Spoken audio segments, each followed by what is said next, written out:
Assalaamu calaykum.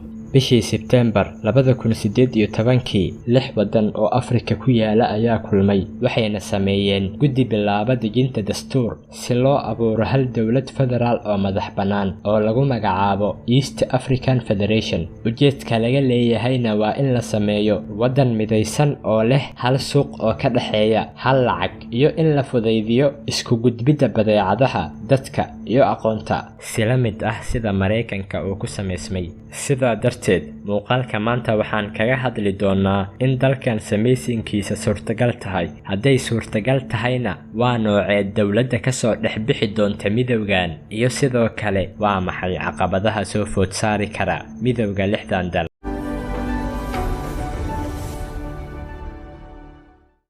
East African Federation oo loo soo gaabiyo EIF waxay ka kooban tahay 6 dal oo kala ah Tanzania, Burundi, Rwanda, Kenya, Uganda iyo Koonfurta Suudaan. Aan ku bilowno badka East African Federation. East African Federation badkiisa wuxuu gaarayaa 2.5 milyan oo kiiloomitir square, taasoo ka dhigaysa dalka ugu badka weyn qaaradda Afrika iyo dalka 10aad ee ugu badka weyn caalamka.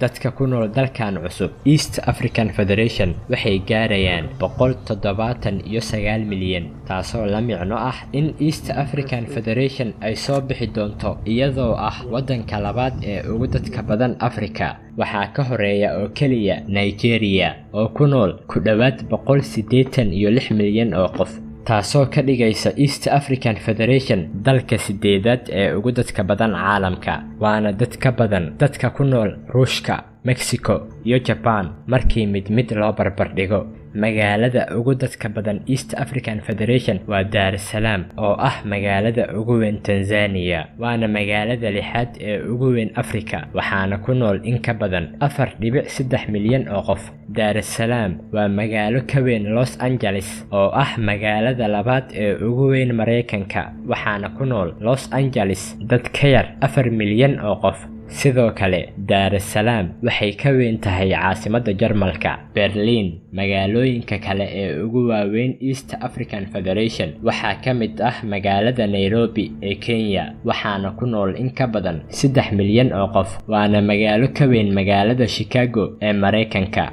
iyo magaalada Kampala ee Uganda, waxaana ku nool 1.3 milyan oo qof, waxayna ka weyn tahay Kampala magaalada Milan ee Talyaaniga. Laakiin waxaa laga yaabaa kadib Daarusalaam in Mombasa ay noqoto magaalada ugu muhiimsan ee East African Federation. Mombasa waa magaalo xeebeed oo ku taala Kenya oo leh dekedda ugu weyn gobolka, waxayna u badan tahay in magaaladan ay East African Federation ka soo degsan doonto inta badan badeecadaha ay ka soo dhoofsato caalamka intiisa kale. Laakiin magaalooyinkan aan kor ku soo xusnay midkoodna ma aha caasimadda mustaqbalka ee East African Federation. Sharaftaas iyo mudnaantaas waxaa qaatay magaalada Arusha oo ku taala Tanzania. Tanina waxay u ekaan kartaa doorasho la yaab leh, maadaama magaaladan ay ku nool yihiin dad ka yar 5 milyan oo qof. Waa 10 meelood meel marka loo fiiriyo baaxad ahaan magaalada Dar es Salaam.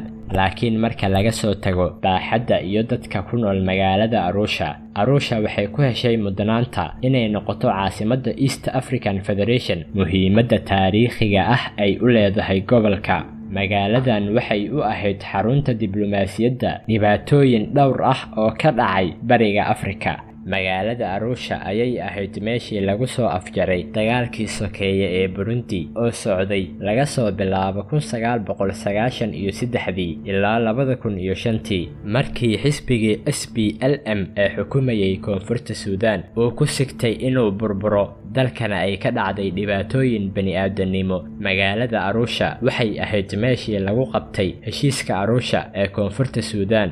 kadib xasuuqii Rwanda, waxay ahayd Arusha magaaladii loo doortay inay martigeliso maxkamadda dambiyada caalamiga ah ee Rwanda.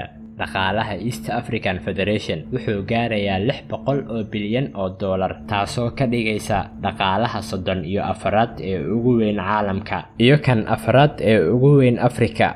dhibaatooyinka ugu waaweyn ee soo wajihi kara dalkan cusub East African Federation waxaa ka mid ah faqri aad u baahsan, faqriga wuxuu noqonayaa arrin baahsan oo ka jirta qaybo badan oo East African Federation, gaar ahaan koonfurta Suudaan iyo Burundi oo haddaba ka mid ah wadamada ugu saboolsan caalamka. Lacagta ma aha oo kaliya dhibaatooyinka soo wajihi kara East African Federation, waxaa jira dhowr arrimood oo laga yaabo inay halis weyn ku yihiin midnimada East African Federation. kala duwanaanta diimaha ee East African Federation ayaa laga yaabaa inay caqabad ku noqoto isfahanka iyo isdhexgalka bulshada. Inkastoo East African Federation ay diin ahaan midaysan tahay in ka badan marka loo fiiriyo wadamada kale ee Afrika sida Nigeria iyo Ethiopia. Sidoo kale khilaafaadka hadda ka dhex taagan wadamo ka mid ah East African Federation ayaa laga yaabaa inay caqabad ku noqoto midowgan, sida muranka ganacsi ee u dhexeeya Rwanda iyo Uganda, loolanka military ee u dhexeeya Tanzania iyo Rwanda. Marka su'aasha ugu weyn ee la isweydiinaya ayaa ah in midayntan ay tahay wax macquul ah oo la sameyn karo iyo in kale. Waxaan arki doonaa natiijadaas sanadka 2023 oo ah xilliga lagu balansan yahay in lagu dhawaaqo dalkan cusub East African Federation.